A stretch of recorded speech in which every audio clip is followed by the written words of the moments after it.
सारे भाण भाई राम राम भाई। मैं थारा भाई नरसी प्रजापति सिवानी थम देखने ला रहे हो अनपीएस न्यूज। भाई अनपीएस न्यूज ना करे कंफ्यूज। कौन बनेगा सरपंच कार्यक्रम के तहत आज अपनी टीम पूछी है सिवानी खंड के गांव मिट्टी डाणी में। मिट्टी डाणी गांव की आपने एक विशेष बात बता दूं। भाई नई पंचायत बनी है और बहुत ही सभ्य गांव है। मिट्टी डाणी जो गांव है वो भाईचारे का प्रतीक है। किसी प्रकार का भी यहाँ कोई लड़ाई झगड़ा देखने को नहीं मिलता। पूरा गांव है जो वो एकता की मिसाल देता आ रहा है।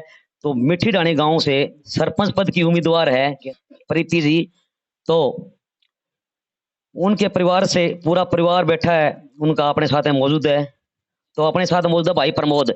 भाई प्रमोद की धर्मपत्नी जो है वो आज मिट्टी डाणी से सरपंच पद की उम्मीदवार है। तो इनसे आप बात करांगे, जानांगे भाई इनके क्या विचार है गांव को लेकर के, विकास कार्यों को लेकर के। तो भाई इस वीडियो ने ज्यादा से ज्यादा शेयर करियो, हर ग्रुप में डालियो, क्योंकि मिट्टी डाणी गांव से भी हमारे साथ बहुत से दर्शक जुड़े हुए हैं यूट्यूब पर, फेसबुक पर। तो ताकि इनके विचार है वो पूरे गांव को पता लग सके और क्या इनकी विकास कार्यों को लेकर इनकी राय है उससे ही गांव वालों को पता लग सके। भाई प्रमोद जी अपने साथ मौजूद है। राम राम भाई साहब। राम राम भाई जी, आपके सभी दर्शकों को राम राम। हमारा यही है कि गांव का सभी का आपसी में भाईचारा है और सभी मिलजुल के चुनाव लड़ रहे हैं और सभी एकजुट होके पूरे गांव ने हमारा साथ दिया है। सभी गांववासी हमारे साथ हैं। तो जी राजनीति में आप पहली बार कदम रखे हो या पहले भी किसी में आजमा चुके हो? ना जी, पहली बार सरपंच जी का चुनाव लड़ा है जी। तो जी आपके मन में ये क्या जुनून जगा कि अपनों को गांव का सरपंच बनना चाहिए, सरपंची में आना चाहिए? ये पूरे गांव का सहयोग है जी। पूरा गांव सहयोग दे रहा है, पहले भी काम किए हैं गांव के, तो अभी भी गांव पूरा ये चाह रहा है भी विकास के कार्य हों। तो जी विकास कार्यों को लेकर मैं बात करूंगा। कहीं ना कहीं आज अपना जो गांव है वो किस चीज की कमी दिखाई दे रही है फिलहाल यहाँ पे? क्या विकास कार्य की आवश्यकता है? अभी विकास कार्यों में जैसे पानी निकासी है या गांव की गलियां हैं या फिर बिजली का थोड़ा मोटा काम है या कुओं की लाइट का काम है। तो जैसे वो है वही पूरा जो गांव का बाकी काम है विकास का, वो पूरा काम करवाने का उद्देश्य है।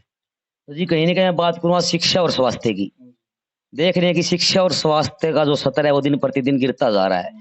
तो शिक्षा और स्वास्थ्य को लेकर आप क्या पहला कदम उठाओगे अगर सरपंच चुन के आते हो तो? एक तो गांव में मेन कमी है लाइब्रेरी की बच्चों के लिए, तो लाइब्रेरी बनाएंगे। और जो स्वास्थ्य की आप बात कर रहे हो तो उसके लिए जो गांव के लिए संभव हो सकेगा वो सारे प्रयास करेंगे।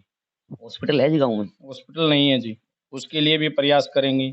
और जो पशुओं का हॉस्पिटल भी नहीं है तो उसके लिए भी प्रयास करेंगे। गांव में जो भी कमी है उसको पूरा करने का वो पूरा पूरा वो करेंगे। गांव को भरोसा दिलाते हैं कि पूरा करेंगे। तो जी कुल कितने वोट अपने जो गांव में आते हैं? पूरे गांव में 445-46 वोट आते हैं जी। तो ये बहुत ही अच्छे इनके विचार हैं। ये कह रहे हैं कि शिक्षा और स्वास्थ्य को लेकर जो है इनका पहला कदम रहेगा। शिक्षा और स्वास्थ्य के अंदर जो आज कहीं मैं देखूं तो सुधार की बहुत जरूरत है। इन्होंने बताया कि लाइब्रेरी की व्यवस्था यहाँ पे कराई जाएगी और इनके प्रयास रहेंगे कि सरकार से मिलकर के और गांव में जो है वो सामुदायिक स्वास्थ्य केंद्र भी हो और पशुओं के लिए भी हॉस्पिटल हो। तो गांव के कुछ और लोग अपने साथ मौजूद है। एक बार अपना चुनाव निशान हमारे दर्शकों को बता दो जी, किस चीज का चुनाव निशान? कांच का गिलास है जी चुनाव निशान। तो गांव के वोटरों से, दर्शकों के वीडियो के माध्यम से आप क्या अपील करना चाहोगे? हम तो यही अपील करना चाहते हैं कि ज्यादा से ज्यादा हमारा सपोर्ट करें, ज्यादा से ज्यादा वोट दें और कांच के गिलास पे अपना वो चुनाव चिन्ह कांच का गिलास है उस पे अपना वोट डालें। ईवीएम मशीन के दूसरे नंबर पे जो है इनका भाई निशान है। तो गांव के कुछ और लोग मौजूद है। हमारे ताऊ जी गोपीराम जी मौजूद है यहाँ पे, प्रमोद जी के पिताजी हैं, जो हमेशा ही मतलब सामाजिक कार्य में बढ़ चढ़ कर भाग लेते हैं, आगे रहते हैं हमेशा। तो इनके आप विचार जानेंगे। राम राम ताऊ जी। राम राम जी। तो जी गांव मिट्टी डाणी से आपकी जो पुत्र वधु है वो चुनाव मैदान में है। तो उस बारे में हमसे जानकारी लें कि आप क्या मुद्दे लेकर के चले होगा हम चुनाव में आए हो? चुनाव में भाई नई पंचायत पूरे गांव कई थी बनवा लिया दी और बेटी पंचायत थी कई थी वह बनी कोनी। तो हम खड़ो इब आगे गांव में राम सबका वोट मांगा भाई। तो विकास कार्य की जहां बात करूं ताऊ जी, आप सरपंच चुन के आते हो तो किस तरह से विकास कार्य करा पाएंगे? विकास करिए भाई, जिसा हो या पीछे भी करा आगे भी खूब करांगा। होया इसे पीछे भी कराया गांव के सागे था और आज भी आगे भी सागे रहा। तो भाई ताऊ गोपीराम जी के बारे में आपने थोड़ी बता दूं। पीछे भी ये सरपंच ना होते हुए भी इन्होंने विकास कार्य में जो वो बढ़ चढ़ कर भाग लिया, समाज सेवा के कार्य करे हैं। तो कुछ और गांव के लोग अपने साथ मौजूद है, इनसे आप बात कराएंगे, इनके विचार लेवाएंगे। राम राम जी। राम राम जी। तो जी ये प्रमोद जी जो है, जो अपने मीठी ढाणी गांव से सरपंच पद के उम्मीदवार है, ये किस प्रवृत्ति के आदमी? ये बात अच्छा है जी, काम करने वाला मेहनती है, ये खूब बढ़िया है। गांव के प्रति इनका काम करने का मन अच्छा है और गांव के लिए जितना होगा ये अच्छा ही काम करेंगे। राम राम जी। राम राम जी। तो जी भाई प्रमोद जी की धर्मपत्नी है जो वो चुनाव मैदान में है अपने गांव मीठी ढाणी से। तो जी क्या लगता है आपको कि सरपंच उनके आते हैं तो किस तरह से ये गांव का विकास करा पाएंगे? यदि गांव का विकास की तो पीछे गांव का पंच था, है उस टाइम पर गांव की गलियां बनाना, पानी निकासी का भी काम किया है?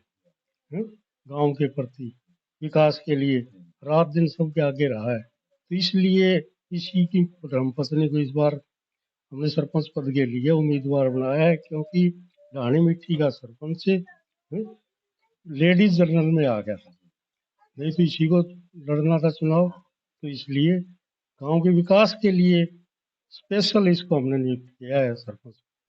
आपको लगता है कि सरपंच उनके आते हैं तो अच्छे तरीके से मतलब विकास कार्य पे पूरा जोर देंगे? पीछे हमने देख लिया इसका काम है। देख लिया। हाँ देख लिया, पंच टाइम पे बहुत अच्छे काम किए पूरे गांव में। तो ये हमारे वीडियो के माध्यम से गांव के वोटर्स को क्या अपील करोगे आप? ये अपील करेंगे कि भी ज्यादा से ज्यादा प्रमोद की मिसीज को, प्रीति को वोट देकर सफल बनाए, कांच के गिलास पर मोहर लगाएं ताकि आगे गांव का विकास हो सके। राम राम भाई साहब। राम राम भाई साहब। सबसे पहले तो भाई नरसिंह प्रजापति का बहुत बहुत धन्यवाद, जो हमारे गांव ढाणी, छोटे से गांव ढाणी मिट्टी में पधारे और हम सबके विचार सुने, गांव वालों से मिले। तो जी सरपंच पद की बात करूंगा। सरपंच पद के उम्मीदवार आज प्रीति जी हैं अपने गांव से। किस प्रवृत्ति के आदमी है ये परिवार? देखो नरसिंह जी पहले भी इन्होंने मेंबर थे, गांव के मेंबर थे हमारे वार्ड से, तो इन्होंने अच्छा काम किया है, गली का और जो भी है चौक का है, पानी का है, अच्छा काम किया है। और अब भी हमने है ना पूरे गांव वालों की ये उम्मीद है भाई ये सरपंच जी के लायक भी है और काम भी करेंगे, पीछे भी किया है आगे भी करेंगे। और मेरी तो सभी ग्रामवासियों से अपील हाथ जोड़ के कि भी सभी ग्रामवासी भाई प्रीति को अपना एक एक वोट, कीमती वोट देकर सफल बनाएं और कांच के गिलास पर मोहर लगाएं। और आने वाले आगे सरपंच चुनाव के बाद में अगर ये सरपंच गांव वाले जिता के लाते हैं तो गांव में विकास कार्य बहुत बढ़ चढ़ के करेंगे। बहुत बहुत धन्यवाद भाई साहब। अंकल जी राम राम। ये है पूरा नाम? राम कुमार धन्यवाद। अच्छा, तो ये चुनाव मैदान में उतरे बहने वाले परिवार किस प्रवृत्ति के आदमी है? ये प्रवृत्ति जो है मिलनसार, समर्थ, हर ढंग से सारी चीजों से समर्थ है और सहानुभूति है, ठंडे दिमाग से हैं और काम करने के योग्य मानो, चाहे लगन से मानो, रात दिन जो अगर एक काम का गांव का होगा तो उसके लिए रात दिन लगन से, चाहे चंडीगढ़ जाना पड़ो, चाहे दिल्ली जाना पड़ो, चाहे किसी मिनिस्टर के पास जाना पड़ो, गांव का काम होना ही होना। आपको कहीं ना कहीं लगता है ये सरपंच चुन के आते हैं तो गाँव के विकास किस तरफ आगे लेके जाएंगे? गांव का विकास 101% कहते हैं, 100 नहीं 101% विकास होगा हर समर्थ से। मैं कहता हूं कि हरियाणा के अंदर ये गांव अगर मॉडल नंबर 1 हो जाए ना तो भी हमें गर्व होगा और करके छोड़ेंगे। अगर सरपंच हमारा आता है तो नंबर 1 गांव मॉडल हरियाणा में होगा। तो भाई ये ग्रामीणों के विचार थे। मैं कैमरा मैन से कहूँगा दिखा दे, बहुत से ग्रामीण अपने साथ यहाँ मौजूद है जो इनके समर्थन में मतलब दिन रात एक किए हुए हैं। तो भाई इस वीडियो ने ज्यादा से ज्यादा शेयर करियो, हर ग्रुप में डालियो ताकि इनके जो विचार हैं वो हर ग्रामवासी तक पहुंच सके। तो वही क्या की देर कर दो वीडियो ने शेयर। अगली वीडियो में मिलेंगे फिर। एनपीएस न्यूज के लिए शिवानी मंडी से कैमरा मैन सतीश वर्मा के साथ नरसिंह प्रजापति की रिपोर्ट।